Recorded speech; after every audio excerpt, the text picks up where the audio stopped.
3 kilometre যাওয়া লাগবে কিন্তু। Yes papa, I can do it. সবাই সবার বাবার সাথে ট্রেনিং করে, আর আমি, আমার বাবা কই আছে, উনি দেখতে কেমন এটাই জানি না। কি কো সারাদা, তোর আব্বা কেডা এটাই জানোস না?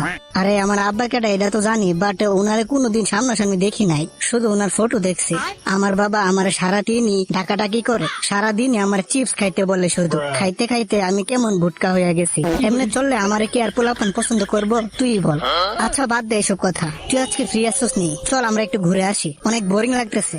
আরে যাইতাম, বাট আজকে আমার আব্বার লগে ট্রেনিং করতে হবে, কয়দিন পরে পরীক্ষা। দুর্বল এই নিনজা হয়ে কি করবি, আমার এসব ভাল লাগে না। এই নিনজা মিনজা হওয়া, আমি চাই বড় হয়ে বিয়ে করব, বাচ্চা কাচ্চা সামলাবো, আর ঘরের ডেক ডেকসি থালা বাসন মাজবো। এই তো জীবন, যেটা এখন আমার আম্মু করে।